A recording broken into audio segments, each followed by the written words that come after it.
Well, thank you all so very much for coming out today, and welcome back for those of you that I have not had the opportunity to see since the beginning of the semester. You know, one of the great things about living in the middle of the campus is you see the cycles of the campus in a very powerful way, and watching students start to filter back in last Sunday, the Sunday before last, and then to see the activity on campus on a Monday morning is just very, very powerful, because it demonstrates in a very visual way what it is that we're about and why it is that we're here. And for me, it is just such an exciting time. I thank all of you for coming out. I understand that this is unusual. Normally we try to have this planning session before classes begin, but just because of schedule issues, we had a professional development opportunity back a couple of weeks ago. Today is our normal annual planning retreat. And I understand that you may have to run in and out because you have important things to do, like teach classes and obviously to continue to provide the exemplary service to our students that we are so focused on. But I do appreciate you being here and spending as much quality time as you can, providing us with the great ideas that are going to move this university forward. Let me begin by saying thanks to Nate for stepping into the co-chair role and taking Javier's place. Javier helped get us started on our strategic planning efforts, and to Donna for the great leadership that you're providing to the Planning Council, with certainly the capable assistance of Kyle McGregor back here to help bring us to this day. Why don't you thank Donna and Nate and Kyle and Javier for his past efforts. Thanks, folks. And I think most of you have probably recognized Pat Sanahan running around the room again, and if you haven't seen him, you probably recognize his distinctive handwriting and the signs posted around the room. We are so fortunate that we had Pat lead us at the front end of this effort, and he's back here to help move us forward in a powerful way. And I will tell you, one of the, I think, very special things about what has happened in the development of this plan is that it's what people have referenced as an organic plan, meaning in a lot of ways it kind of boiled up from the ground up, and it's something that was created by a lot of good ideas from all of you in this room and beyond this room. And that's because of the wonderful leadership Pat has provided to us. And now, today, we're really turning a corner, and he's going to help push us from the ideas, the strategies that we have out here in the form that you see into the implementation phase of this. And so, Pat, thank you for being with us again. Thank you for the great start you gave us, and we look forward to the wonderful things that we are going to accomplish today. Let's thank Pat again for being here.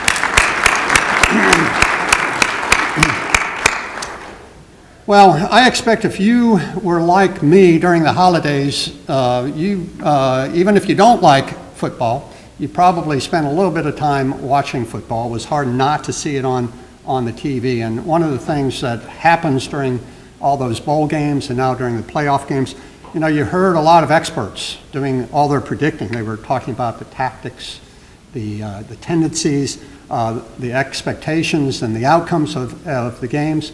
And then at the end, they'd come back and they'd tell you this is what happened and whether or not they were right or not. And now we're turning from the playoffs, the NFL playoffs, and now we're going to the Super Bowl. And so I expect over the next couple of weeks, we're going to see a lot of this as well, regardless of whether or not you want to see it or not. And again, they're going to be talking about game day preparation, all those things that have to happen, the game book, the plays that are going to take place, the execution that needs to happen for a team to win. And this is really where we are now today. We are at the place that we're at game day. It's time for us to take action, and it's time for us to start to take that strategic plan concept that we have and start to put it into action. And I want you to know this. We've already started to do some of that. I hope you have seen some of that. I've asked all of the vice presidents to give me a quarterly report. They provided their first one in December, organized around the strategic plan. and telling me what it is that their various divisions are accomplishing as it aligns with the strategic plan. We have our regular cabinet meetings pretty much on a weekly basis, and either something related directly to the strategic plan is on there, or we have a deliberate conversation about the strategic plan. So we're moving forward already, but we have a lot more to do. We've done a lot of our strategic planning, but this is my most important today.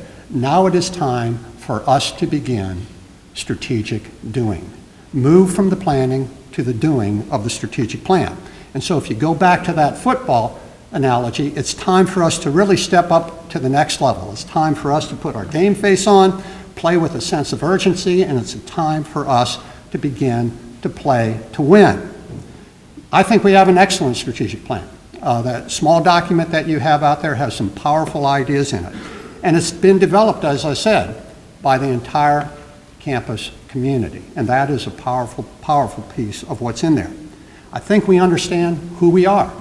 I think we understand where we are going. We share a terrific vision statement to be the premier student-focused university in Texas and beyond. That helps focus us and helps identify where it is that we want to head. Our admission applications, our admissions and enrollment data are looking very, very strong. Retention is at its highest level ever. And so those kind of numbers that we're seeing tell us that we're heading in the right direction. And you know, you've heard me say this many times, we have uncommon spirit, uncommon pride, and those are wonderful strengths of this university. And they provide us with the ability to achieve even more than what we already have over the last number of years. I think like our vision statement, which is both inspirational and aspirational, the goal statements that you see around you here also help to guide us and to focus us and tell us some things that we should do and things that we can do as we go forward. I think these 4 goals are exciting things. Importantly, they're things that you have already stepped up and have been doing in some ways. And so this isn't going to be terribly new, but what we're looking for today is some possibly new ways to executing some of the things that we're already doing well. The academic goal, academic innovation. The ice storm response was a wonderful example of our academic programs stepping forward with some innovative ways to deal with a critical and crisis situation. The math department back there put together a wonderful opportunity for our students to come together in a common room to take a variety of different tests. That was a response to a crisis, and it was an innovative way for the academic side of the house to do something of service to our students. Credence Baker, she has put together what's called a TOOC instead of a MOOC. And if you all have been following the conversation about MOOCs these days, massive open online courses, there's not a whole lot of positive things being said about some of the reviews. You know, 160,000 people signing up for a MOOC and maybe 1,000 people finishing at the end of them. Credence had a targeted open online course, and she had an 80% completion rate because she restructured how to approach that, and so it was a tremendously innovative way to use technology to move our academic programs. Student transformation, that is what it is that we're focused on when we're talking about student success. You know, we've been talking about academic achievement, meaningful engagement, personal growth. Well, our transition programs have completely revamped what it is that they are doing, and they are bringing students in and focusing them on how it is to be successful as students in a very, very meaningful way. And those transition programs are setting our students up for academic achievement. And I commend all of you that have been involved in those. They are reshaping the culture of this campus. That is a step forward to achieving this academic plan. Other great examples of transformation and innovation are things like Fantastic Field Day and Rock the Gym that Kayla does. If you've not been to one of those, you really should see it. Our distinctive engagement goal. You know, when we talk about from Stephenville, you can see the world, that should not just be a slogan. We need to figure out ways to partner with our community, with industry leaders, and both across the state and around the nation and around the world for that matter. In the next couple of weeks, I'll be joining Nikki Jackson and some TIER folks in Ethiopia to sign a 7-university agreement with the universities in that country. That is an opportunity of moving into the world in a powerful way to help change lives. So it's all focused on the notion of water quality. Our nursing program has done a great job of putting together an end-of-life planning program. That's about connecting in a meaningful way with people in with this community. And then our last goal, exemplary service. That is about finding a way to say yes rather than finding ways to say no, why we can do something rather than saying why we can't do something. And I think a great example that we're already implementing is a one-stop shop concept that's going to take place here in the Tarleton Center. It's going to be completed here in the next few months. That's a way to reach out and find a way to serve our students in an exemplary way. And Ty Minkler has just hired Larry Smith. You know Larry from being on the facility side. Well, he's coming into Ty's shop now to be a manager of process improvement, looking at quality and how it is that we can build quality into everything that we do. And let me tell you an example of a tremendous example of exemplary service. Last Monday, I think you know, all the students had to change passwords. Yeah, you probably heard about that. Our help desk received 2,200 calls on that first Monday. And then they received another 1,100 on Tuesday and Wednesday of that week. And they processed and facilitated and dealt with those calls in an absolutely professional way. The comment that they brought back to me about that was how civil our students were responding to such a traumatic event in their lives of losing a password. But that was exemplary service in a very, very meaningful way. All of these goals that we have up here, they're guided by our core values.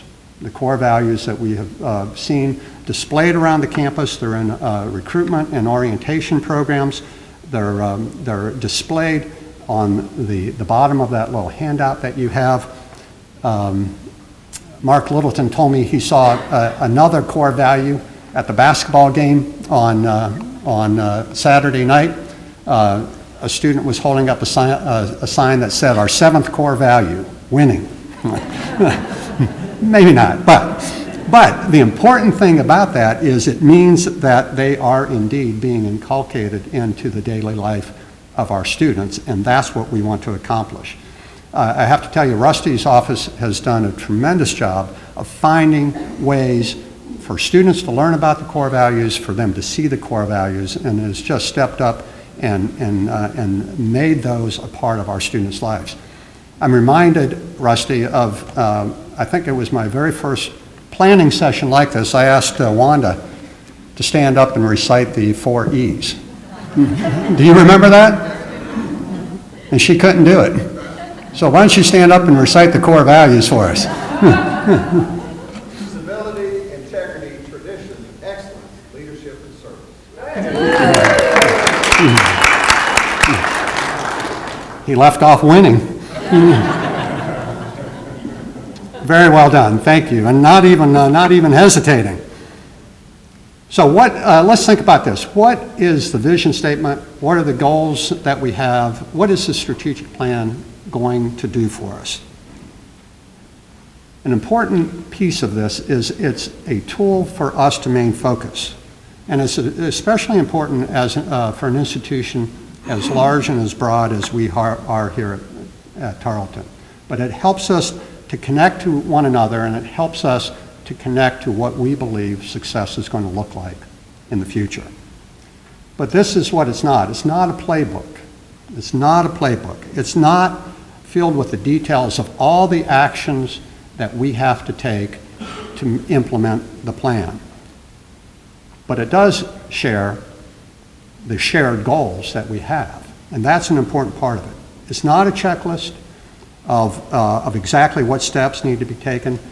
In that football analogy, it's not the X's and it's not the O's, but what we need to do now is we need to interpret and integrate the strategic plan into what it is that we do with regard to decision making. We make decisions every day, and we need to use this as a guide for all those decisions we make. Just this month in the Harvard Business Review, there's an article called "The Big Lie of Strategic Planning," and it made this notion of decision making as part of strategic planning pretty clear to me. The author, Roger Martin from the University of Toronto, wrote this. He says, "A detailed plan may be comforting, but it's not strategy. It's not strategy." He goes on and writes this: "True strategy is about placing bets and making hard choices,